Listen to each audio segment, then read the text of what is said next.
que generalmente el trauma cerrado de vasos cervicales pasa bien desapercibido dentro de la evaluación primaria. ¿Y por qué yo creo que es tan importante el tema del trauma de carótida? Es porque es tiempo dependiente. Ok. Lo que es sinónimo de cirugía ya es la estabilidad hemodinámica. Tienes una lesión, ponte tú en la carótida común. ¿Qué te hace tomar a ti la decisión de repararla inmediatamente? ¿Y la invertimos o no la invertimos? Claro, ahí viene la pregunta. Detallazo. Sí, si se invierte o no, y hay que pensar los flujos. Y uno siempre como que cuando lo está poniendo dice... Sí, ¿será que todo va para acá o para allá? Hay que estar muy pendiente de ese detalle que es crucial.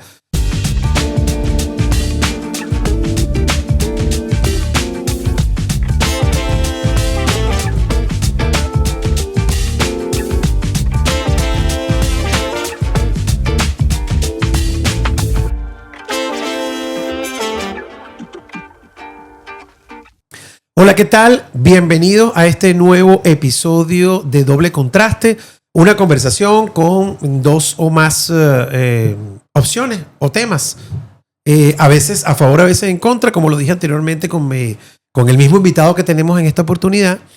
Difícilmente voy a no coincidir con él porque trabajamos juntos y hacemos muchas cosas en común. Y bueno, les voy a volver a presentar porque como lo bueno se repite, a el doctor Juan Pablo Ramos, que aprovechando su visita a Chile le estamos exprimiendo todo bien. Bienvenido, Juan Pablo, ¿cómo estás? Muchas gracias por la invitación de nuevo. ¿Cómo te ha ido aquí en Chile en este periodo vacacional? Bien, después de tanto tiempo afuera, uno como que... Extraña, ¿verdad? La comida, todo. Uno como que no se da cuenta de lo bueno que es estar en la casa. No, y de repente, por ejemplo, el tema de la comida es crucial, porque, ok, tú estás en Boston, imagínate, ¿qué no puede haber allá?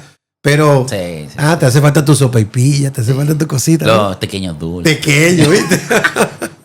Así es. Bueno, aprovechando Juan Pablo y bueno, en la gran experticia que tiene en tantas cosas, vamos a hablar hoy un tema interesante, Juan Pablo. Vamos a hablar un poco de trauma de carótida. Porque si bien el cuello es un área muy complicada para el cirujano y que el cirujano que se enfrenta a una urgencia le tiene miedo muchas veces al cuello porque es un territorio un poco desconocido y un poco complicado porque en un espacio tan pequeño se juntan tantas estructuras anatómicas. Pero hablemos específicamente del trauma de carótida, ¿ok? Y lo primero, Juan Pablo, ¿cómo yo sospecho? Porque, claro, el tipo que llega con un balazo en el cuello, bueno, puede ser como más obvio que pueda tener una lesión vascular, pero en el contexto de trauma cerrado, empecemos por ahí. ¿Cómo yo sospecho que un paciente pueda tener una lesión de carótida en el contexto de trauma cerrado? Sí, es súper válida la pregunta porque los dos mecanismos tienen implícitas algunas diferencias, ¿cierto? Penetrante versus cerrado. Cuando hablamos respecto a trauma cerrado, hay algunos scores para tratar de predecir si mi paciente tiene una... generalmente los scores se llaman para vasos cervicales. Eso incluye vertebral y carótida. Okay. Pero generalmente mi recomendación es más que algún signo clínico que uno va a ir a buscar y sacar su fonendoscopio a auscultar al paciente, es el mecanismo o la transferencia de energía. Cuando hablamos de trauma cerrado. O sea, analizar el mecanismo de trauma es muy importante. Entonces, ¿cuál mecanismo de trauma es el que tú sospechas? Típico accidente de alta energía con una desaceleración bastante grande. Correcto. Y eso, la única forma de tener esa información es preguntándole al prehospitalario. Y eso es uno de los puntos súper importantes a tener en cuenta. Claro, si mi paciente tiene alguna focalidad neurológica, va a ser evidente y yo voy a ir a buscar eso. Pero muchos de estos pacientes no las tienen. Y por eso se crearon todos estos scores de Denver, etcétera, todos los que hay, para poder predecir qué paciente va a tener esta lesión. Y yo creo, Juan Pablo, son asintomáticos algunos. Eso es lo que te iba a decir.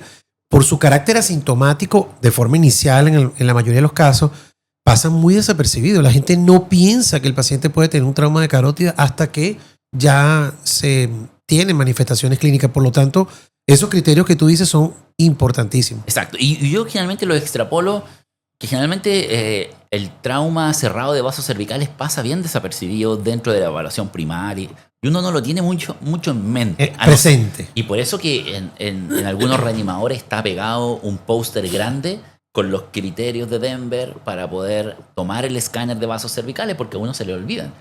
Pero generalmente uno no se le olvida de los vasos del tórax. Y uno dice, chuta, este paciente le veo el cinturón marcado acá, tiene fracturas costales, exacto, se volcó, alta energía, pienso, voy a ir a descartar una lesión de aorta.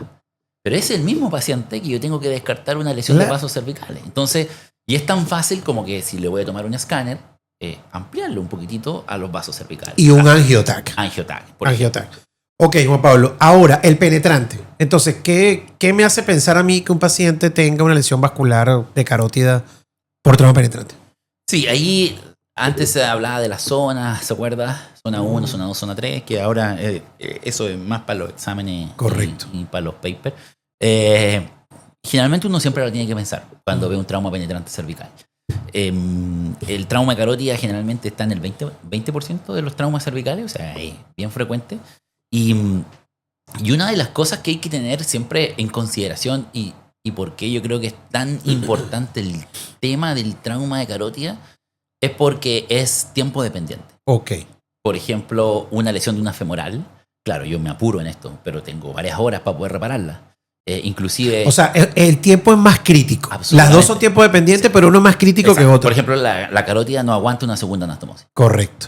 Yo, si me equivoco en una femoral y me quedo fea la anastomosis, yo la hago de nuevo. Correcto. Y no sé, pero la carótida no aguanta mucho. Entonces, es súper tiempo dependiente. Entonces, y cuando uno lo piensa en la evaluación primaria, uno tiene que actuar rápido para ir a descartarla. Correcto. Y ahí están los signos duros y signos blandos de lesión vascular también cervical, que generalmente lo dicen como signos duros, signos blandos de trauma cervical. Y ahí mezclan mucho esófago, vía aérea y vascular. Exactamente. Pero los vasculares se parecen mucho también a los de las extremidades. Claro. Entonces, claro, yo tengo el paciente que tiene un hematoma, que está allí, que tú dices, mira, este paciente seguro tiene una lesión vascular. ¿En qué momento, Juan Pablo, yo estoy completamente seguro, o es que tú siempre ese paciente lo llevas sobre todo con trauma penetrante en cuello, a un estudio imagenológico? O sea, ¿te da chance de hacer una tomografía de ese paciente siempre? ¿O qué paciente? Bueno, me vas a decir, claro, el que está inestable va para arriba de una. Pero tú tratas de como que alargar un poquitico ese chicle diciendo, déjame, porque es muy importante la información que me da la tomografía. Sí. ¿Qué tienes con respecto a eso? Sí, ahí el concepto es que los signos duros de lesión vascular es indicación de cirugía, ¿no es cierto? Listo. Eso no hay cómo contradecirlo, cirugía. Pero no cuándo es la cirugía. Entonces, yo puedo tener un signo duro de lesión vascular y claro, le puedo tomar un escáner. Correcto. Rápido, obviamente, porque estoy peleando contra el tiempo. Esto es distinto a una femoral, a una poplitea. Claro. Estoy peleando contra el tiempo. Entonces, lo puedo hacer un escáner. Y correcto, el escáner me va a hablar mucho de la anatomía. Si es una carótida en la porción distal, yo sé que se me viene una cirugía difícil. Claro. Si es la bifurcación también, pero si generalmente es la común abajo, bueno, quizás va a ser más amigable. Entonces, me da mucha más información y obviamente de la estructura asociada. Tendrá esófago, tendrá yugular, tendrá tráquea. Entonces, no es sinónimo, signo duro no es sinónimo de cirugía ya. Y lo planteo también, lo que es sinónimo de cirugía ya es la estabilidad hemodinámica. Correcto. Si mi paciente está inestable, pabellón. Listo. Si mi paciente está estable con signos duros, yo lo puedo tomar una angiografía. O sea, no es una contraindicación de escáner. Es demasiado poderoso ese mensaje que acabas de decir, Juan Pablo. Porque rompes un poco con el mito de que tengo que ir ya a pabellón. No, ya sabes que tienes que operarlo. Exacto. Pero lo que tú dices, si me da tiempo de hacer un estudio que me dé un poco más de información para yo tener un poco más de seguridad en lo que voy a hacer, en la decisión que voy a tomar, es poderoso. Sé que eso es un concepto, pero crucial lo que acabas de decir y que hay que tenerlo siempre presente. Le haces en escáner, tienes tu lesión y bueno, ni modo, llevas a ese paciente a quirófano. Entonces, ¿cómo empieza todo? Desde el abordaje, según las porciones, háblame un poco de eso. Sí, y ahí también, volviendo al punto anterior, el escáner es súper importante porque si yo veo que es en el opérculo torácico, yo voy a pensar en una incisión principalmente en una cervicotomía anterior y que una esternotomía. Ampliando, exacto. Ampliándola, ¿no es cierto? O si son bilaterales, quizás voy a tener que hacer en collar En o collar. doble cervicotomía. Entonces, Correcto. eso, la imagen me ayuda mucho. Otro punto que también importantísimo, que siempre se olvida en la evaluación primaria, antes de pasar al tratamiento, es que si yo tengo un hematoma, a estos pacientes de la evaluación primaria hay que hacerlo medio sentado. No lo acuesten, por favor. Correcto. Porque si mi paciente tiene un hematoma y yo lo pongo en decúbito supino, voy a perder la vía aérea. Absolutamente. Entonces, esta es una de las, o cosas trauma cervical, son una de las pocas situaciones que yo mi evaluación primaria le hago en 45 grados o 90 grados. Y Sí, muchas sí, veces sí. los pacientes vienen sentados porque Sí, se están no ahogando. no se pueden acostar. Y uno insiste en acostarlo Sí. básicamente está perdiendo la vía aérea. Entonces, absolutamente. es uno de los puntos importantes. Y pasando al tratamiento, la cervicotomía, Universal. la laparotomía del cuello. Es correcto. Uno con eso por ahí va a explorar todo. Correcto. Hay unos detalles importantes de la cervicotomía que los explicamos. Por cierto, esa clase la das tú en el curso de destrezas quirúrgicas en trauma, que es precisamente esos reparos anatómicos que son importantes, porque a veces uno ve, en el contexto de trauma siempre ocurre que el hematoma te hace perder. Entonces tienes que tener unos landmark ahí para que tú sepas qué es. Y una de las cosas importantes que siempre le hemos dicho es irte por delante del borde del esternocleidomastoideo. Y hay una estructura interesante que es que, desde el punto de vista vascular, que es que la vena facial cruza justamente a la altura de la bifurcación de la carótida. Exacto. Y eso es un punto importante que hay que tenerlo presente. ¿Estás de acuerdo con eso? Sí, y de hecho, mi jefe siempre me decía, si uno no liga la vena facial, uno no hizo una buena exploración del cuello. Ahí está. Mira, me hiciste acordar en el tórax, ¿te acuerdas? Sí. El ácido. Si no ligas el ácido, no estás Claro, viendo el esófago. exacto. El esófago del lado derecho. Esto es lo mismo. Eso es lo mismo. Entonces, entonces imagínate, tú tienes la lesión, Juan Pablo, tienes una lesión, ponte tú en la carótida común. ¿Qué te hace tomar a ti la decisión de repararla inmediatamente, de hacerle una cirugía de control de daño? Y ahí quiero ampliar un poco mi pregunta, si tiene cabida realmente la cirugía de control de daño en trauma de carótida. Sí, yo obviamente todo esto depende de la estabilidad, como todas las Correcto. cosas en trauma. Y otra cosa también que hay que tener en cuenta son las lesiones asociadas. Si yo tengo lesión de esófago, de tráquea, etcétera, quizá voy a tener que abreviar un poco lo vascular, siendo lo principal, lo vascular, obviamente. Claro. La vía aérea ya la tengo lista por mi tubo, mi tráqueo, lo acrílico, lo que sea. ¿Correcto? Tengo que solventar primero lo vascular y ahí yo voy a decidir mi conducta, ¿ya? Y yo creo que va a depender un poco del grado de destrucción. Si un arma blanca, de repente puede ser proclive de eso, hacerle una arteriografía bastante rápido, Correcto. bueno, pero si es por arma de fuego, que generalmente son por arma de fuego, son lesiones más destructivas. Y ahí tengo que ver, si mi paciente está inestable, voy a ponerle un chant, o si está inestable, le pongo un chant, y si está estable, lo voy a tener que reparar. Prótesis, safena, etc. Ok, 1. Uso de prótesis en la carótida. Si no te gusta, no te gusta. Yo creo que es bueno. Es bueno. Si es que no hay contaminación. Mejor que en otro lugar. Sí. Si es que no hay contaminación esofágica principalmente. Ok, el CHAN. Estamos hablando de una lesión en la carótida común. Sí. Ok. El CHAN, ¿qué recomendaciones tienes? Porque nosotros no tuvimos una experiencia muy buena en Venezuela hace algunos años cuando hicimos un trabajo de CHAN, porque evidentemente el CHAN se tapa. Sí. Y que se te tape un CHAN en la femoral, como tú dices, no es lo mismo que se tape un CHAN en la carótida.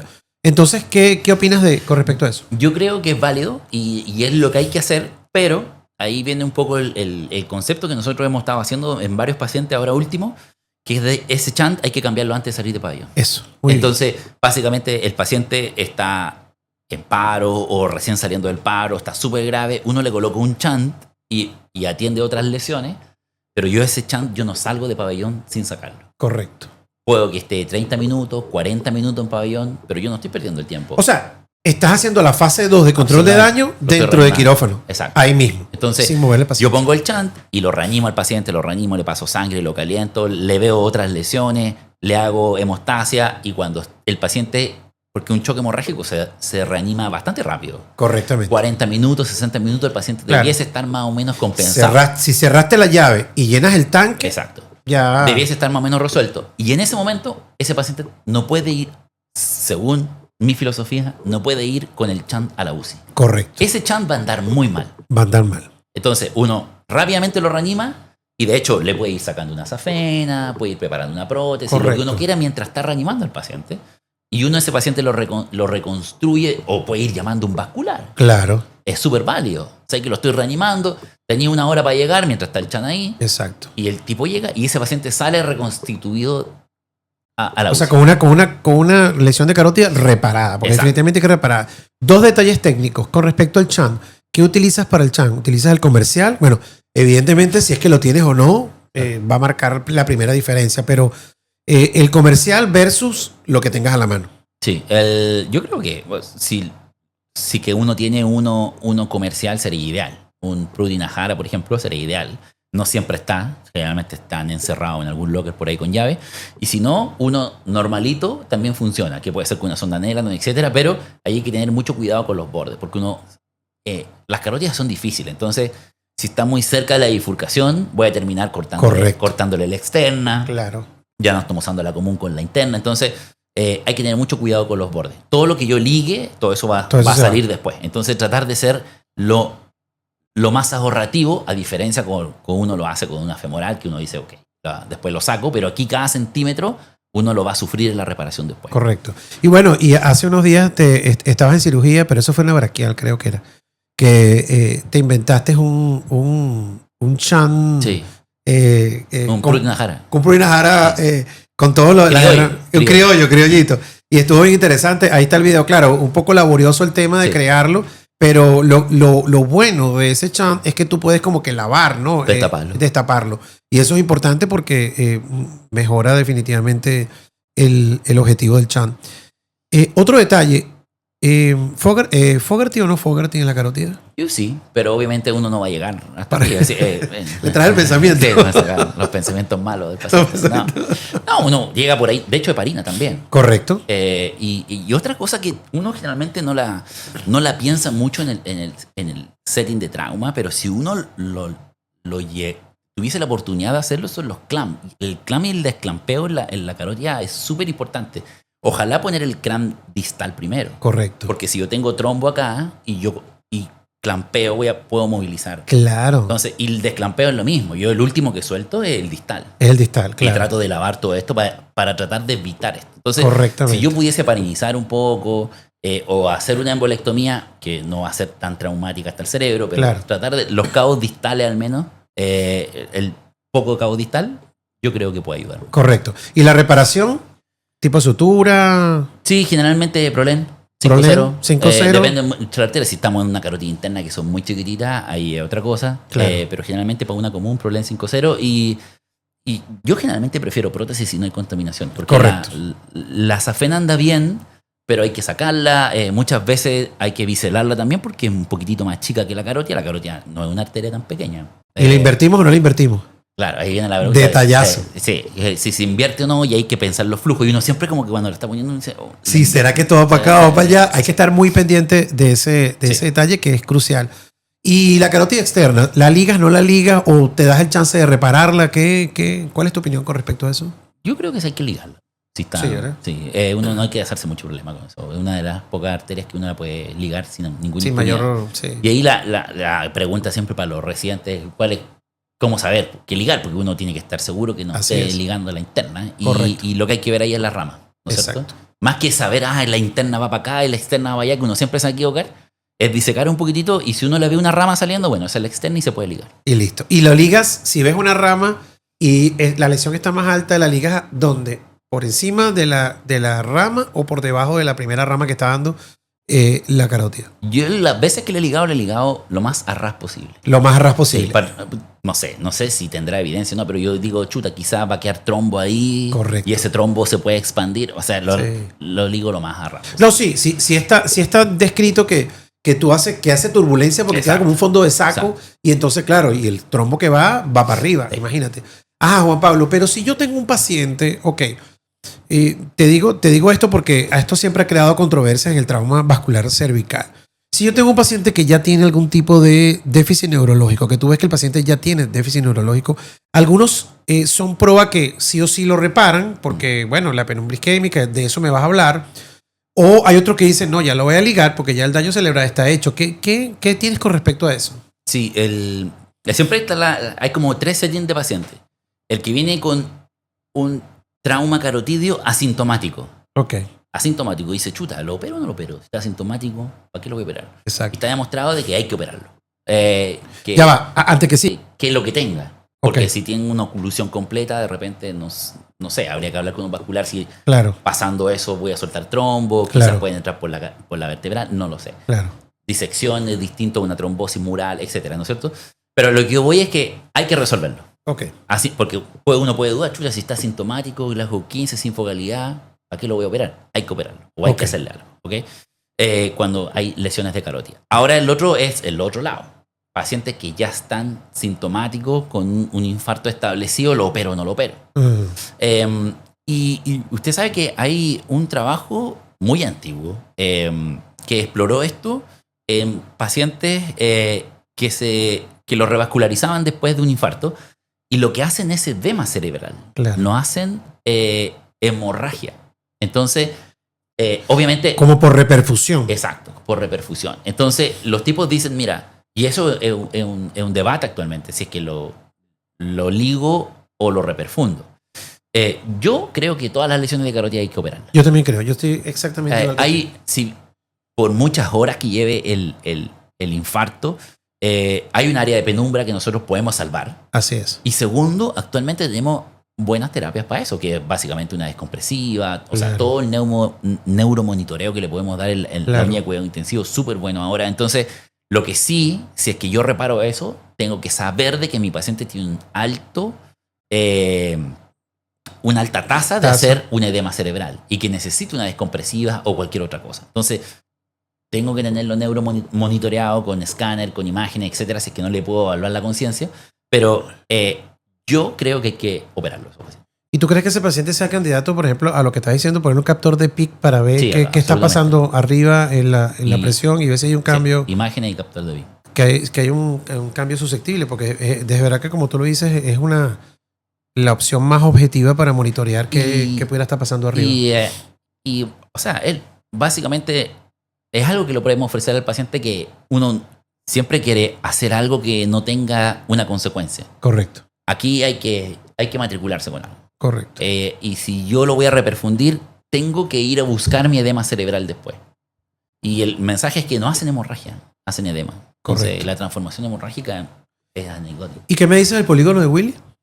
Y eso también es muy cirujano dependiente. Yo creo que pensar en el polígono es malo. Ah. Porque O sea, darle la responsabilidad al polígono de Willy es como... sí, o le da una falsa seguridad. a Una uno. falsa Porque seguridad. uno abre el extremo distal y si ve un buen reflujo, uno dice, tengo sí. tiempo. Sí. Y no, o sea, independiente que venga sangre o que no venga sangre, mi reparación tiene que ser lo más rápido posible. Tenga o no polígono de Willy.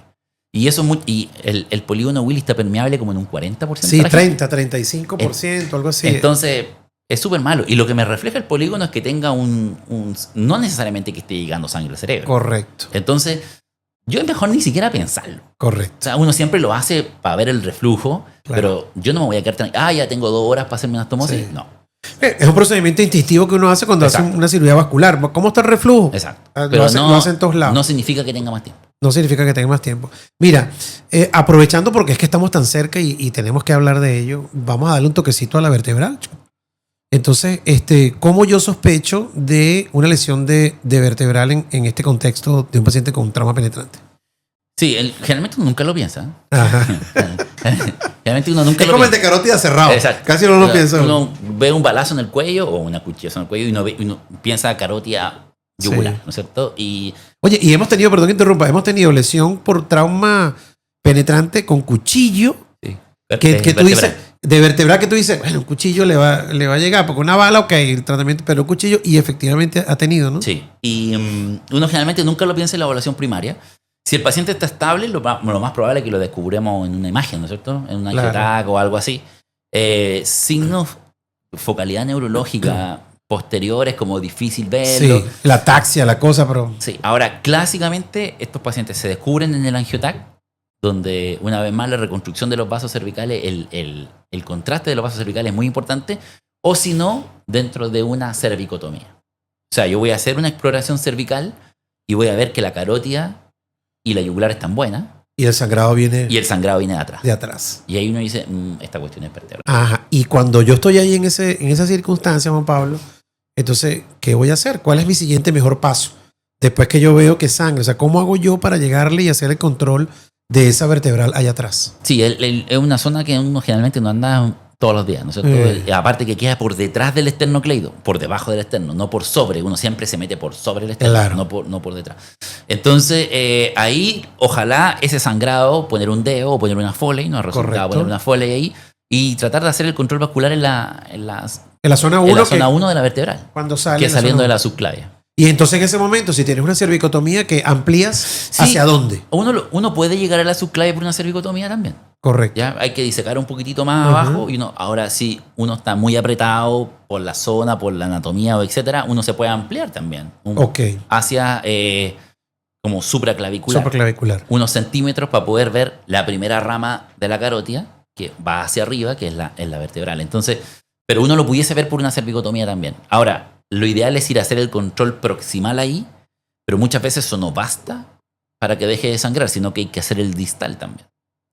Y esa porción de B2 de la vertebral, generalmente nuestra experiencia ha sido con cera de hueso. Con cera de hueso que se taponea Se y taponea. se acabó. Sí, porque, y de hecho, ¿te acuerdas aquella vez que estuvimos en la Católica haciendo disección con Pablito Achurra? Y bueno, como documentando el acceso en la zona 1 de la vertebral, y es profundo. O sea, Sí. es profundo, Es no está allí. Mm. O sea, es lo que tú dices, está bien atrás. Sí. O sea, está bien atrás, ¿no? Entonces, verlo, llegarle allí es un tema. Entonces, bueno, le ponemos un parche de un packing no, un taponamiento con cera de hueso. ¿Y qué más, Juan Pablo? ¿Y qué opción tendría el tratamiento endovascular en ese paciente? O sea, el de elección es el tratamiento endovascular, yo creo. Ahora, dependiendo mucho del setting donde estoy. Usted sabe que el doctor de metraje siempre dice que una de las muy buenas soluciones es dejarle la Foley ahí. Ah, una Foley. Y dejarla ahí y no hacer nada más. Eso se va a trombosar, dice. Y después se la retira los días después. Si es que no tiene endovascular, si es que no sabe Claro, dónde está. claro. Y con eso uno... Porque eso se va a ocluir. Distinto a la carótida que uno... Claro, el paciente Claro. va a hacer un stroke, pero básicamente lo que yo voy a ir a hacer a una vertebral es ir a ligarla también. Y ligarla, totalmente de acuerdo. Entonces, Juan Pablo, ¿y cómo hago? Porque también en el Atlas del doctor Demetriades también habla de la sección de la apófisis transversa sí. de las vértebras. ¿Qué piensas de eso? No sé, yo no tengo mucha experiencia en esa cuestión, Ujú. pero lo que sale al menos en el Atlas, y Sí. lo que él siempre dice que uno con una gubia, Una gubia. uno puede abrir un poquitito como la pared anterior del Correcto. canal para llegar a la arteria vertebral y tratar de ligarla. Ahora, lo que generalmente uno ve en la realidad es una fractura de esa cuestión, Sí. que hay esquirlas por todos lados, y uno generalmente lo que taponea es con cera de hueso, toda esa cuestión. Ahora, el mensaje que tiene que quedar claro aquí, Juan Pablo, a la audiencia es que, claro está, como hemos venido conversando, la carótida la reparo. La reparo porque tengo que repararla, como muy bien dijo Juan Pablo, siempre hay que repararla. Ahora, la vertebral, yo no es que voy a llegar para repararla, porque es que reparar esa arteria ahí es técnicamente yo creo que es imposible hacerlo que no sea por endovascular. Entonces lo que uno va a hacer es ligarla. Básicamente es ocluir el flujo. Eso si el paciente va a hacer un accidente cerebrovascular de fosa posterior, bueno, ya eso es problema de la herida por arma de fuego y aquí. Ok, Juan Pablo, una última cosa. Yo tengo lesión de carótida y tengo también lesión combinada de esófago, de tráquea, etcétera. ¿Qué recomendación tienes tú? Porque evidentemente hay que reparar por lo menos la vía aérea Sí. y el tema vascular hay que repararlo. El esófago tú verás, pues. Puede tener una opción un poquitico más secundaria. Pero, ¿qué recomendaciones tienes con respecto a eso? Ahí yo creo que lo principal es tratar de separar los sistemas, ¿no es cierto? Ok. Generalmente la tráquea va a depender mucho de la lesión, pero puede ser una traqueostomía, puede ser una reparación Claro. primaria, etcétera. Y ahí lo que más me molesta es el esófago con lo vascular. Ah, Entonces, tratar de colocar algo autólogo, o sea, no prótesis, tratando de adelantarse un poco a cualquier infección a que cualquier pase. complicación. O sea, ese es un buen paciente para ponerle un chan, Claro. reperfundir el cerebro, e ir a buscar una safena con tranquilidad, preparar todo esto, reanimar al paciente y tratar de colocarle una safena ahí, Claro. reparar el esófago, si es que no es tan destructiva la lesión, tratar de reparar el esófago e interponer un parche muscular. Un entre parche medio. muscular. O sea, hacer todas las medidas para que la contaminación no afecte al territorio vascular. Te voy a preguntar algo del parche muscular, pero antes de eso, de verdad que es poco frecuente encontrar, Juan Pablo, infecciones en cuello. Sí. O sea, no es tan frecuente como tú ya sabes que está, aún con lesión de esófago. Claro, ahí de repente vas a tener el fantasma de la fístula Exacto. salival, todo este tema, pero infecciones así como que tú veas algo como la ves en otra parte, en el abdomen, etcétera, no se ve tanto. El parche muscular, háblanos un poquitico de eso. ¿Qué músculo? ¿Alguna recomendación? Sí, ahí uno generalmente tiene dos opciones, que es el homoyoideo, Exacto. que yo nunca lo usaba porque es chiquitito. Sí, ¿no? Es muy chiquitito. Generalmente lo corta a la mitad y se murió. Y es flaquito. Es flaquito. Es flaquito. Sí. Pero lo que sí ocupamos siempre es el vientre anterior del esternocleido. Y eso sí es súper bueno. Y ahí hay que más o menos visualizar dónde está la lesión para ver dónde lo corto. Si lo corto abajo, lo corto arriba. Claro, para que te dé el ángulo. Exacto, lo voy a girar. Exacto. Y eso uno generalmente lo interpone entre las dos estructuras y basta. O si no, lo puede fijar como un parche de Graham a algo. Claro. Pero en lesiones combinadas, la otra vez tuvimos una de tráquea con esófago. Uno generalmente lo interpone entre las dos, tratando de hacer una barrera para que esto no se fistulice principalmente. Claro.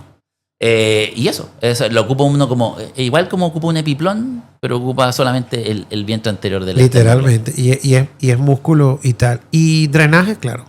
Sí, siempre drenaje. Siempre drenaje. O sea, lo que va a matar a este paciente la infección de la meatinita. Claro. Para drenajes de carótida, no pudiese no dejarlo.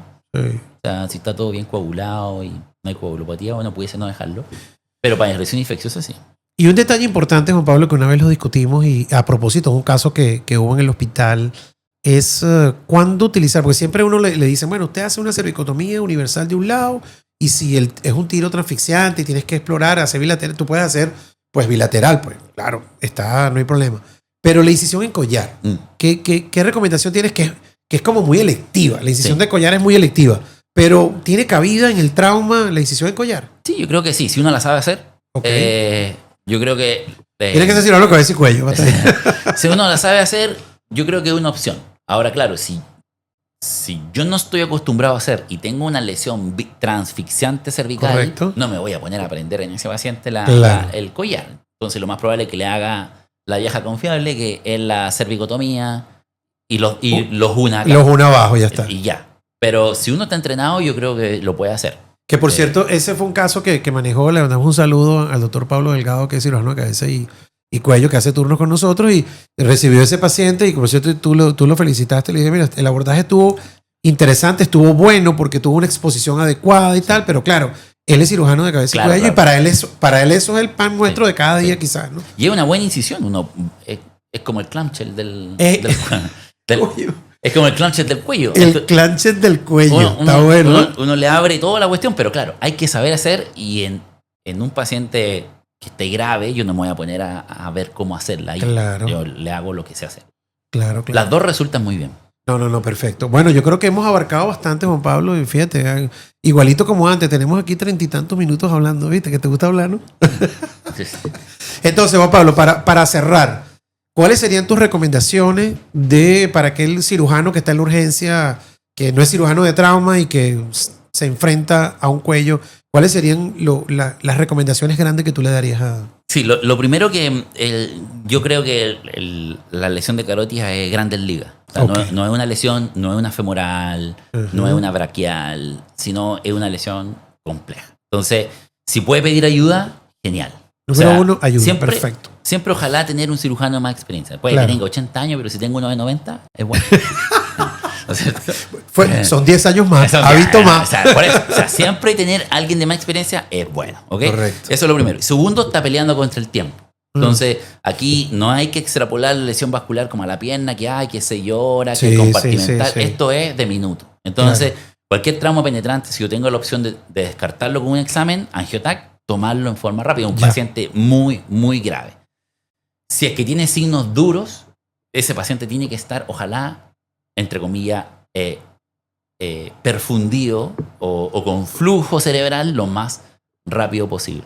¿Ya? Y yo creo que es una lesión que es muy crítica porque uno no puede fallar. Si uno falla en la femoral, uno ¿qué hace? Recorta un poquitito y lo hace de nuevo o no sé, agarra un poquitito más de vena. Aquí todo ese tiempo, después yo lo pago con infarto. Entonces, es una lesión que es bastante crítica. No, y una cosa que tú siempre has dicho que es que la cirugía vascular tiene que quedar perfecta desde la hora cero. Exacto. O sea, porque no es que quedó, como una anatomía te tiene acto y dice, no, está más o menos, pero vamos a darle. Eso pero no va a dar. Sí. Pero va a dar. Sí. Va a dar la fístula, no, va a dar. Pero aquí no, aquí tiene que quedar perfecto porque como tú muy bien también lo has dicho, es muy dinámico este proceso. Bueno, ya va, una cosa antes porque se me acaba de ocurrir y es importante. Tengo un tiro en el cuello y tengo un tiro en el abdomen y el paciente está chocado. Entonces estoy solo en el equipo. ¿Qué hago primero? Abro el abdomen, abro el cuello, sé que en el cuello tiene que haber algo vascular y sé que abajo algo importante debe haber. ¿Qué hago primero? Si estoy solo. Los dos. No, voy abriendo los dos una vez. No, sí, bueno, medio extrema la situación, Claro. pero uno generalmente se va a ir al cuello primero. Ok. O sea, puede que abajo, si no tengo nada que me lo diga, puede que tenga una lesión de aorta, de cava, que sean tan graves como las que tengan en el cuello, pero uno generalmente va a ir al cuello. Exacto. Y sea el lugar que uno elija, va a ser algo muy corto. Correcto. Si voy al cuello y tengo efectivamente una lesión de carótida, chant, y me voy al abdomen.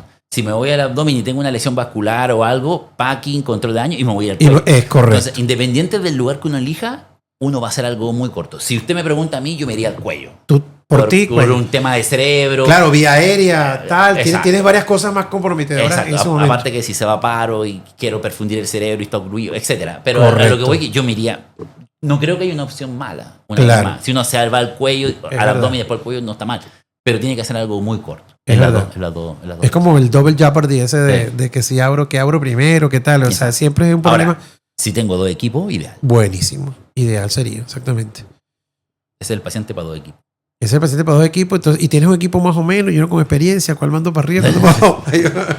Bueno, Juan Pablo, esto ha sido espectacular. Esta conversación de trauma vascular cervical que de verdad que deja mucho que decir. Así que muchísimas gracias a todos ustedes. Juan Pablo, gracias por estar aquí y nos vemos en el próximo capítulo. Vamos a ver si le sacamos otros antes que se vaya Juan Pablo de regreso a su fellow.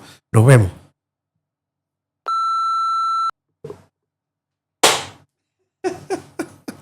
Mira, esto está al revés. Coño, terreno. Oye, pero ¿cómo no se dio cuenta? Porque igual uno... O sea, marico, te molesta, claro. Coño, qué fino, mamá. No jodas. Oye, creo que antes de ir. ¿What? No, después del turno, exactamente. Tú. Vamos a ver cómo salga esto, papá. Recoja los vidrios.